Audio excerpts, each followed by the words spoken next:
जिसका कब्जा उसी की प्रॉपर्टी। लेकिन आपको समझना होगा कि कब्जा जो होता है वो भी दो तरह का होता है। एक कब्जा होता है अनुकूल कब्जा और दूसरा होता है प्रतिकूल कब्जा। आप सोचते होंगे कि अब ये इस टाइप का कब्जा जो है वो क्या होता है, तो चलिए आज वही आपको समझाने वाले हैं कि जिसका कब्जा रहता है, एक है कि जैसे नियम है, कुछ कानून है कि अगर मान लेते हैं कोई संपत्ति को आप कब्जा कर लिए, वो संपत्ति सरकारी भी हो सकता है। अब मान लेते हैं ये सरकारी संपत्ति ही है, आप इसको कब्जा अगर कर लिए ना, तो जिसका कब्जा उसी की संपत्ति, लेकिन उसमें टाइम पीरियड होता है कि आप उसको कितने दिन से कब्जा किए हुए हैं और उसको साबित भी करना होता है। ठीक है। अब अगर ये जमीन निजी भी हो सकता है, ऐसा नहीं कि ये जमीन सिर्फ सरकारी हो सकता है, ये निजी भी हो सकता है। तो जिसका कब्जा उसी की संपत्ति है ना, उसकी प्रॉपर्टी। लेकिन यहाँ पे जो समझने वाली बात वो है कि ये कब्जा जो होता है वो भी होता है आपका दो तरह का। एक कब्जा होता है अनुकूल कब्जा, दूसरा होता है प्रतिकूल कब्जा। अब मान लीजिए कि ये जो संपत्ति जो है इसका प्लॉट नंबर आप देख रहे हैं 536 है ना, ये प्लॉट नंबर है इसका, ये अनुकूल रूप से कब्जा है। अच्छा, ये जो देख रहे हैं 545 है, ये प्रतिकूल रूप से कब्जा है। तो अनुकूल रूप से कब्जा और प्रतिकूल रूप से कब्जा जो है उसको समझने का प्रयास करेंगे कि क्या मतलब होता है अनुकूल रूप से कब्जा और प्रतिकूल रूप से कब्जा। ठीक है, तो देखिए सबसे पहले बात करेंगे प्रतिकूल रूप से कब्जा की। ठीक है, यहाँ पे तो देखते हैं, चलिए सबसे पहले प्रतिकूल रूप से कब्जा क्या होता है। देखिए ऐसा कब्जा है, ये जो प्लॉट है 545 नंबर का, ये इस टाइप से कब्जा है।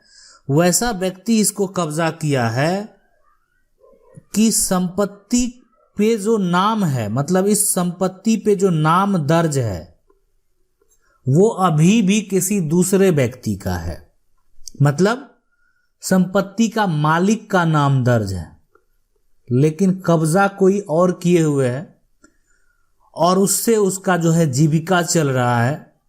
ठीक है, जीवन यापन चल रहा है। वो एक तरह से कोई बड़ा क्रिमिनल है, अपराधी है, या अन्य कोई है, दबंग है, बाहुबली है, तो उस केस में अलग मैटर है। लेकिन अगर कोई गरीब आदमी है, उसके पास और कोई संपत्ति नहीं है, तो वहाँ एक अलग मैटर है। तो ये संपत्ति जो 545 नंबर का प्लॉट है, ये अभी तक मालिक के नाम से ही दर्ज है, लेकिन इसको कब्जा कोई और किए हुए है। मालिक कब्जा जो है खाली करने के लिए बोलेगा, तो जो कब्जा किए हुए है ना, वो प्रतिकूल कब्जा यानी एडवर्स पोजीशन का केस फाइल कर सकता है। मतलब कब्जाधारी अगर 12 साल से है ना आपके जमीन को कब्जा किया हुआ है और आप ठीक है आप सब कुछ कर रहे हैं, और मान लेते हैं उस पे घर भी बना लिया, ऐसा भी तो हो सकता है कि घर भी बना लिया, उस केस में तो और आप कुछ नहीं कर पाएंगे। कि कब्जाधारी उस पे घर भी बनाए हुए है, रह रहा है, और ये 12 साल से अधिक कब्जा है। अगर जमीन सरकारी है, ऐसा भी तो हो सकता है कि जमीन अगर सरकारी है, तो अगर 30 साल से अगर अधिक से कब्जा है, तो वो सरकारी जमीन पे भी दावा कर सकता है प्रतिकूल कब्जा का। और अगर निजी जमीन है, तो अगर 12 साल से उसको कब्जा किए हुए, तो भी वो कर सकता है प्रतिकूल कब्जा का। मतलब अब सरकारी जमीन का मतलब क्या, नाम किसका दर्ज है, सरकार का ही नाम दर्ज है। लेकिन अगर वो 30 साल से ये प्रमाण दे देता है कि वो 30 साल से उस पर रह रहा है, तो फिर उसको अधिकार है, उसको कोई हटा नहीं सकता। लेकिन आप कैसे प्रमाण दीजिएगा, ये भी तो बात है ना। आपके पास क्या प्रमाण है, तो प्रमाण ये है कि अगर आप उस पे रह रहे हैं, आपका घर है उस पे, तो आप जो है बिजली का कनेक्शन लिए होंगे, आपका कोई आईडी कार्ड बना होगा, और उस पे एड्रेस जो कितना दिन पहले बना, उस पे एड्रेस मेंशन होगा, कितना दिन पहले बना। तो बहुत सारा प्रूफ है देने का। उसके साथ आपको गवाह भी तैयार करना होगा। अगर ऐसी समस्या आ गई, तो मामला न्यायालय वाला मैटर आ गया, तो गवाह भी तैयार करना पड़ेगा। तो इस केस में आप अपना पोजीशन साबित कर पाएंगे और आपको कोई हटा नहीं पाएगा। ठीक है, मतलब आप अपना पोजीशन का दावा कर सकते हैं प्रतिकूल कब्जा में, और आपको कोई हटा नहीं पाएगा, और आपको लेकिन प्रूफ तो करना होगा कि आप जो है इतने साल से उसको कब्जा किए हुए हैं। ठीक है, बात को आप समझ रहे होंगे अच्छे से। अब सवाल उठता है कि अनुकूल कब्जा फिर क्या कहलाएगा। देखिए, ये जो प्रतिकूल कब्जा के केस में था उसका ये विपरीत है। प्रतिकूल कब्जा एक कानून है, ये जो है हमारे जो अगर बात करें ये कानून है, और ये जो है एक तरह से इसका उल्टा है, इसका कोई लॉ का यहाँ पे रूल नहीं है, नियम नहीं है। मतलब ये तो दर्ज है हमारे कानून में, लिमिटेशन एक्ट में एडवर्स पोजीशन यानी प्रतिकूल कब्जा कानून दर्ज है, और ये उसका विपरीत है। अब ये विपरीत है तो इसको जो समझने का तरीका है वो अलग है कि कब्जा ये भी होता है, अनुकूल कब्जा, प्रतिकूल कब्जा। तो अब ये किस टाइप का कब्जा होता है कि जो कि जिस पे ये लागू नहीं होगा, मतलब आप समझ सकते हैं ना, जो एडवर्स पोजीशन है ये लागू नहीं होगा, वो किस टाइप का कब्जा है, चलिए उसको समझते हैं। तो अनुकूल कब्जा जो है प्रतिकूल कब्जा का विपरीत इसलिए है कि 545 नंबर का जो कागजात है संपत्ति का, जो भी कागजात, वो यहाँ पे संपत्ति के मालिक के नाम से ही दर्ज है, ये आप समझ लें। लेकिन अनुकूल कब्जा में क्या होगा कि जो कब्जाधारी है, मतलब कब्जा करने वाला है ना, कब्जाधारी है, उसी के नाम से जमीन दर्ज है। मतलब ये 536 का मालिक कौन है, वो है कब्जा करने वाला। वो कौन है, कब्जा करने वाला है मालिक। बात आई समझ में कि 536 जो संपत्ति है उसका मालिक कौन है, तो कब्जा करने वाला मालिक है।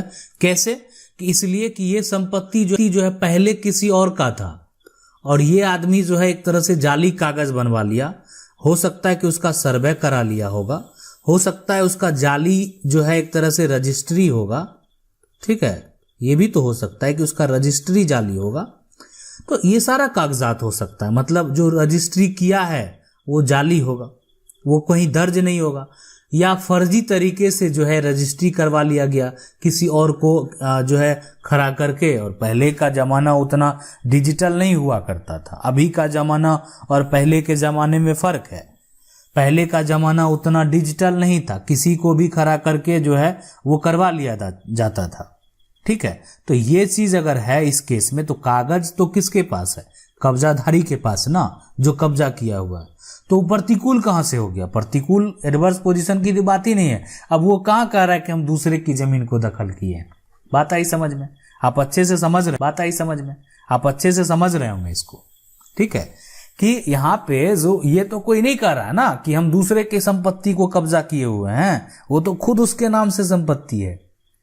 तो यहाँ पे जो है वो एडवर्स पोजीशन की तो बात ही नहीं है, उसका नाम दर्ज है और वो कब्जे में है, तो इसका मतलब वो मालिक अपने आप को बता रहा है। लेकिन ऐसा नहीं है, ये संपत्ति पुराने खतियान अगर होगा आपका 1908 का, या हो 1905 का होगा, 1912 का होगा, या जो भी होगा अंग्रेज के ज़माने का संपत्ति, या पुराना कोई भी आपका मोटेशन होगा जो कि अंचल में रिकॉर्ड में होगा, तो आप अपने कर्मचारी पटवारी जो हैं वहाँ से अगर रिकॉर्ड निकालते हैं आप अपना जमाबंदी का, ठीक है, वो भी एक कागजात है। ऐसा नहीं कि आपके पास ये नहीं है तो ये कागजात, जमाबंदी का कागजात अगर आप निकालेंगे तो उस आधार पे जो है आप अगर यहाँ पे आपको टाइटल सूट केस फाइल करना पड़ेगा। किसके ऊपर, इसलिए कि कब्जाधारी तो कब्जा करके बैठा हुआ है। ठीक है, मतलब अगर आपका ये सारा पुराना खतियान है, ठीक है, पुराना खतियान अगर आपके पास है तो उसके हिसाब से, या पुराना जो भी कागज है उसके हिसाब से आपको कब्जाधारी के ऊपर, जो कब्जा किया हुआ है उसके ऊपर टीएस फाइल करना पड़ेगा। ये टाइटल सूट है, तो कब्जाधारी को जो है उसको नोटिस जाएगा और उसको जवाब देना पड़ेगा कि आप ये जमीन जो है किस तरीके से आप इसका उपयोग कर रहे हैं, आपको कोई उस पर ऑब्जेक्शन लगा रहा न्यायालय में, तो उस व्यक्ति को जवाब में देना पड़ेगा कि उसके पास क्या है, कैसे उसने सर्वे करा लिया। कोई आधार होता है ना सर्वे का, ऐसे थोड़ी मौखिक तौर पे करा सकते हैं। सर्वे करा लिया। दूसरा, कैसे आपने रजिस्ट्री करा लिया, रजिस्ट्री जो हुआ है कौन रजिस्ट्री किया है, तो उस बात को, वो रजिस्ट्री डॉक्यूमेंट को निबंधन कार्यालय से वेरीफाई किया जाएगा कि जो रजिस्ट्री किया गया वो कौन था।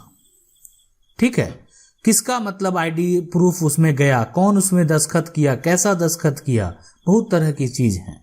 तो अगर वो गलत साबित होता है, या मान लेते हैं कि हो सकता है कागजात ही नकली हो, मतलब वो कार्यालय में दर्ज ही नहीं हो और सिर्फ कागजात तैयार हो गया, तो उस केस में यहाँ पे अनुकूल कब्जा होगा और संपत्ति आप माइंड में सेट कर लीजिए, आपको वापस जो है वो प्राप्त होगा।